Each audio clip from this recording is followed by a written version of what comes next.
1.500 crianças estão sozinhas e têm destino incerto em Calais, na França. A maioria quer ir para o Reino Unido, onde tem parentes. O grupo veio de países como Afeganistão, Sudão e Eritreia. Em meio a isso, o presidente francês François Hollande está em atrito com a primeira-ministra britânica Theresa May sobre a solução deste conflito. Este é o assunto do quadro Direito em Pauta de hoje. Então, pode rodar a vinheta.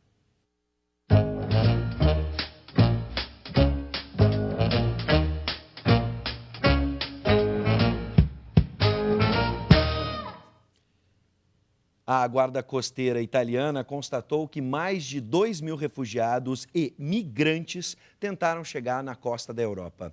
A questão imigratória também é tema da disputa entre os candidatos à presidência dos Estados Unidos. Aproximadamente 1.000 haitianos estão na fronteira com o México. Boa parte deles deixou o Brasil em razão da crise econômica. Além dos haitianos, o Brasil também tem muitos refugiados sírios e de Congo.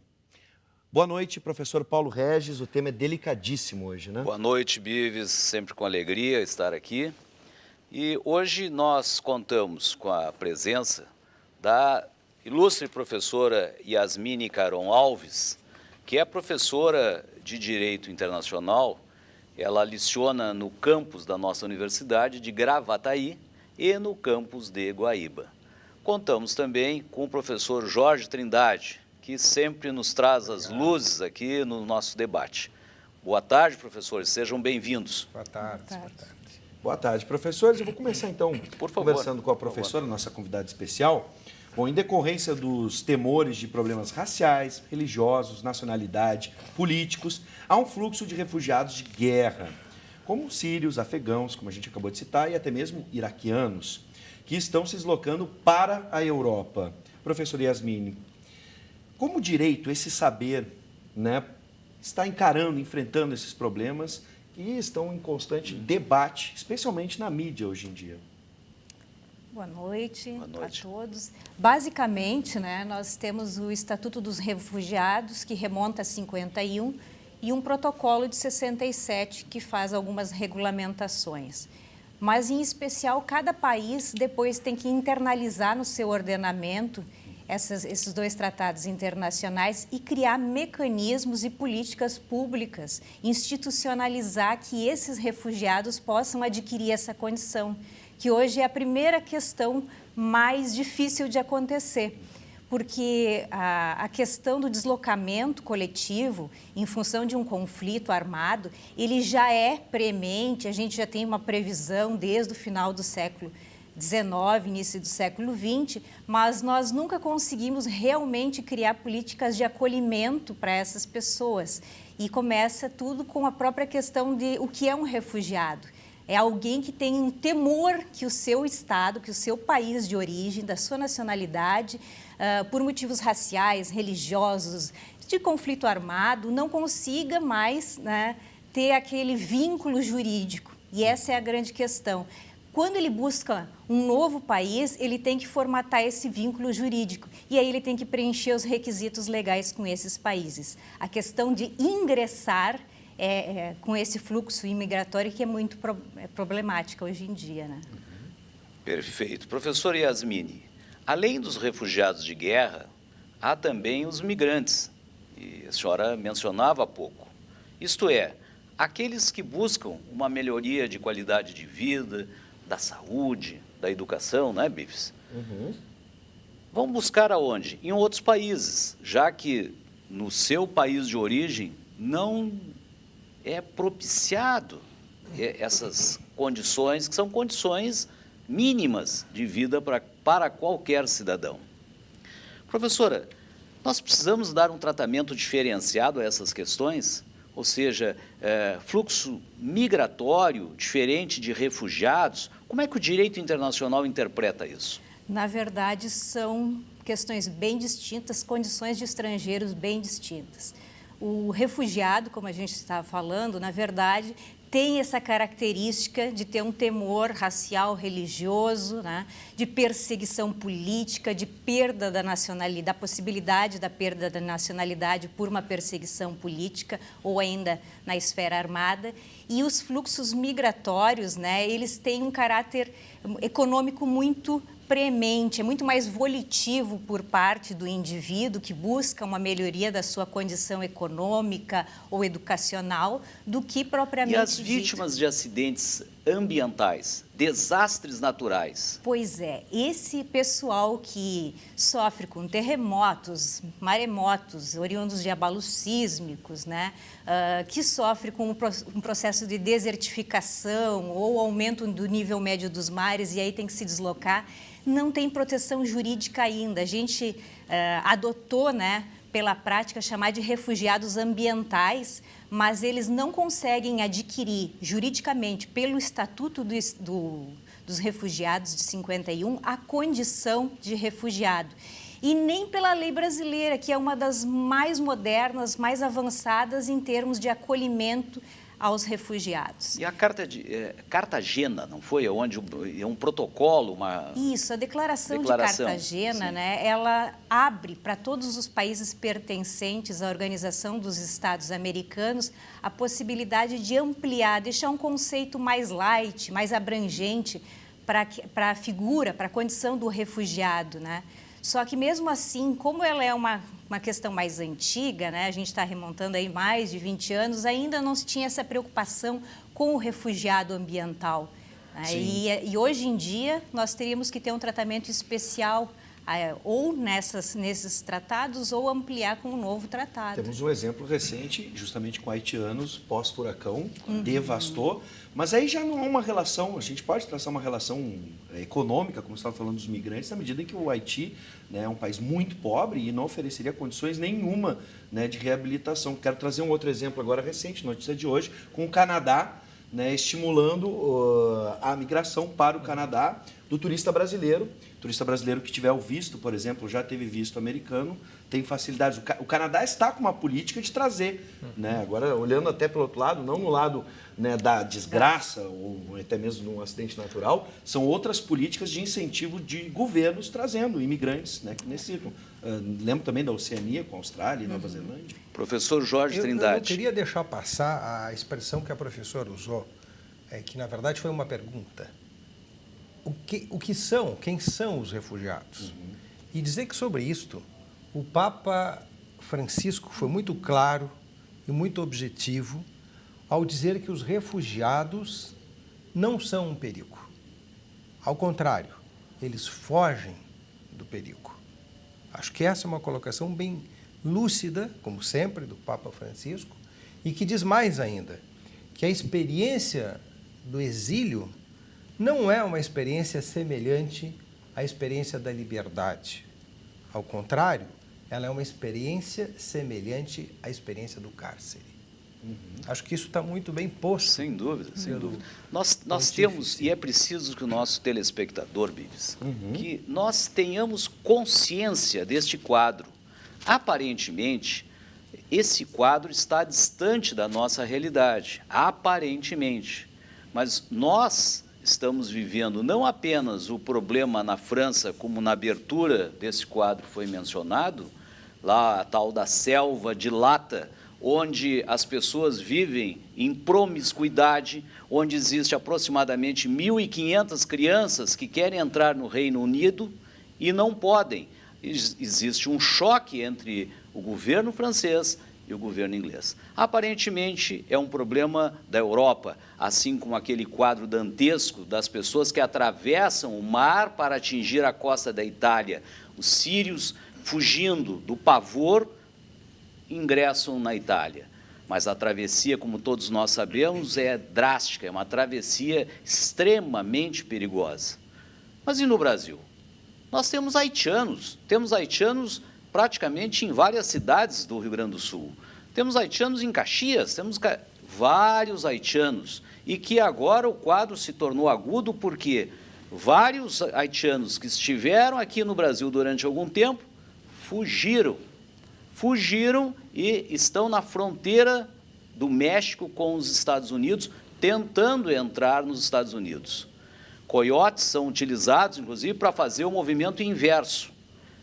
Os Estados Unidos pedindo ao Brasil que receba de volta. E aí, professor Jorge, como é que fica a questão humanitária? Isso não gera, lá para os franceses, xenofobia? Não gera um problema no Brasil? Nós temos que receber de volta essas pessoas? Essa é uma questão dramática, que tem um pano de fundo que é efetivamente o respeito à dignidade humana. E a questão é humanitária. E por falar nisso, a xenofobia no Brasil, em 2015, comparado com 2014, aumentou 633%. A xenofobia, na verdade, é um crime silenciado. No ano de 2015, houve 599 casos aqui no Brasil, não é longe de nós, aqui no Brasil, de xenofobia. E 1% chega ao conhecimento da justiça. Então, nós não podemos, professor Paulo, achar que as coisas estão tão longe de nós assim. Elas estão perto de nós, até porque nesse mundo da conectividade, tudo é instantâneo e não tem mais nada longe, tudo é perto. Queria só retomar uma ideia, por favor, colocada pelo Vives e pelo professor, que me chamou um pouquinho a atenção para a gente, né, refletir. A questão do Canadá, né? A ideia do Canadá, se a gente olhar bem direitinho quem são essas pessoas que eles gostariam que se tornassem seus nacionais, claro, né, num procedimento de naturalização, um pouquinho bem diferente da questão do fluxo migratório e do refúgio em si, né? Essas pessoas, eles têm alguns requisitos que, por exemplo, a lei brasileira não faz distinção. Eles querem um público jovem, que tenha uma ideia bem qualificado. Exatamente, que eles chamam de sistema de pontuação, aos 45 anos, que de preferência que já tenha desenvolvido, poliglota, com doutorado. Exatamente. Enquanto o haitiano que... Quer dizer, eu me enquadro, na idade eu me enquadro nessa Olha, situação. Em outras, já posso me candidatar em áreas ao Canadá. também, o senhor iria pontuar muito bem. Não, as outras não discutimos. E a gente tem a questão dos haitianos mesmo, que realmente, né, estão aqui. A gente teria que ter mais políticas institucionais. A gente tem, né, o CONARE trabalhando, tem a Caritas, tem todos os procedimentos que se tenta aproximar da sociedade civil em relação às cidades que recebem principalmente os haitianos, e eles vêm não pela questão do refugiado ambiental, né, embora seja, né, oriundo do terremoto. 2010 ocorreu um grande terremoto. E recentemente. Também, com o furacão. E eles vêm para cá buscando essa condição econômica, né? Então, a nossa lei, ela conseguiu enquadrá-los com a possibilidade de fazer o requerimento como refugiados. E uma grande distinção em relação ao refugiado e o asilado é que a extensão da condição de refugiado é para o cônjuge, é para o familiar, facilita ele trazer do país de origem os seus, diferentemente da condição de asilado. E o professor falou pensamento do Papa, que é super importante. Custa aproximadamente R$4.000 para trazer essas pessoas. Então, esse é um pleito que os haitianos, né, eles estão manifestando em relação à onerosidade excessiva. O que eles estão recebendo no Brasil não cobre essa condição para trazer os seus parentes, amigos do Haiti. É que também a política econômica momentânea aqui do país não está melhor, né? Foi por isso que houve essa fuga, né? Exatamente. A ponto de também promover o interesse do brasileiro em ir para o Canadá. Com certeza. Por exemplo, essa crise que a gente vê. A gente acabou de assistir imagens só durante a nossa conversa. Nós estamos ilustrando com imagens da internet, né, nas regiões que falamos, como Calais, entre outras, aqui na França. Eu não tenho provavelmente um depoimento, mas eu vinha para cá hoje e no posto de gasolina fui servido, auxiliado por um rapaz que trabalha na bomba, que era haitiano. E domingo no restaurante, fui muito bem tratado, conversamos bastante com um rapaz que era do Senegal. E falava francês fluentemente. Quer dizer, essa acolhida, quando possível, eu acho que é um grande gesto humanitário. Aquela fotografia, e o senhor e a senhora que está nos assistindo, aquela fotografia que a mídia apresentou, do menino que se chama Aylan Kurd, com 3 anos de idade, fotografia terrível, a criança na praia tinha sido afogada. Esse quadro é um quadro da dor, se promete ilusão, as pessoas atravessam, morrem na travessia e depois enfrentam situações como está acontecendo agora na França, com essas pessoas que não conseguem ir em busca dos seus parentes, amigos. Então, a situação é uma situação que envolve questões humanitárias e nós temos que pensar sobre isso. Esse reflexo no direito brasileiro, além dos acordos, tratados internacionais, professor Yasmine, como é que nós podemos enxergar isso para que o nosso telespectador compreenda? O próprio CONARE, que é o nosso conselho, é o órgão responsável, que trabalha com uma parte institucional mesmo, de políticas, e envolve a sociedade civil, a própria OAB, a Caritas e vários ministérios do governo federal, facilita esses requerimentos para refugiados, facilita a integração, a documentação, o registro, e existiu agora, a partir de 2015, né, uma diminuição desses requisitos, para realmente aquele que está nessa condição poder sair da questão só institucional e se inserir no mercado de trabalho, trazendo o seu, se for o caso. E me lembra muito essa ideia de políticas institucionais que nós temos aqui, por incrível que pareça, de forma bastante clara, né? Diferentemente do que é tratado lá na União Europeia.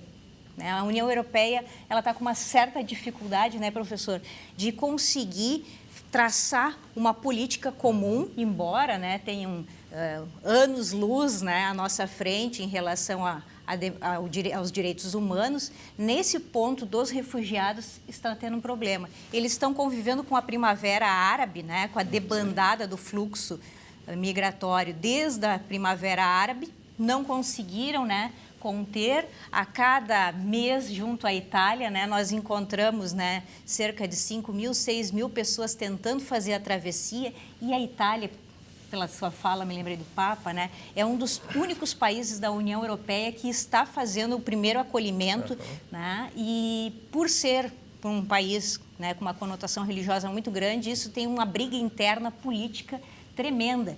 Eles, no finalzinho do ano passado, em outubro, votaram uma lei de naturalização ou reconhecimento da nacionalidade italiana mais dura, né, para quem nascer lá, filho de refugiados, e criaram mais critérios ainda, mais requisitos legais para concessão, por exemplo, da condição de naturalização. Então, mesmo a Itália sendo um país dos poucos que recebe, faz um acolhimento dentro do possível desses refugiados, eles não estão conseguindo dar encaminhamento à papelada para trabalho legal, né, para um trabalho formal, e nem a naturalização. Bom, a gente está chegando aos finalmente, professor. Eu vou, antes de encerrar e passar a palavra final, especialmente para a nossa professora convidada, hoje, deixar aqui uma dica de um projeto que a gente já falou aqui no Conexão RS. Me corrija se eu estiver errado, Maressa, que está lá no Switch, né, a nossa coordenadora de produção, o projeto Travessias, que é uma iniciativa, né, uma ONG, como a gente pode assim caracterizar, que se preocupa, então, a não só ensinar a língua portuguesa para imigrantes haitianos e senegaleses, mas também um pouco da cultura brasileira, para que eles possam se inserir, né, mais rapidamente do nosso cotidiano, do nosso dia a dia. Então, quem quiser saber mais e até mesmo colaborar com esse projeto, nós já trouxemos aqui no Conexão RS, se chama Travessias, é aqui em Porto Alegre, no Rio Grande do Sul. Fica aqui a dica, né, para quem está em casa. E agradecendo já os nossos professores, em especial o professor Yasmine, por favor. Muito obrigada. Deixo esse primeiro momento para a sua fala final. Sim. Bom, eu queria agradecer a oportunidade de estar aqui com vocês, né, e pedir que as pessoas reflitam, deixem de lado um pouquinho as questões, né, de preconceito religioso, racial, que todos nós temos um pouquinho ainda, né, e pensem que esse outro, ele é o outro para nós. Ele é um ser humano igualzinho a gente e que precisa de todas as estruturas de Estado, tanto quanto a gente. A questão, portanto, é de superar as intolerâncias. Exato. E nunca deixarmos de pensar que se nós não podemos, amanhã ter outro. Exatamente. Sem dúvida. Professor? Nós passamos, talvez o Brasil seja um dos poucos lugares onde nós tivemos, embora tenhamos tido alguns problemas políticos, mas nós vivemos num Estado que nunca passou por uma guerra, né, efetivamente. Então, as pessoas não estão devidamente preparadas para o enfrentamento dessas questões.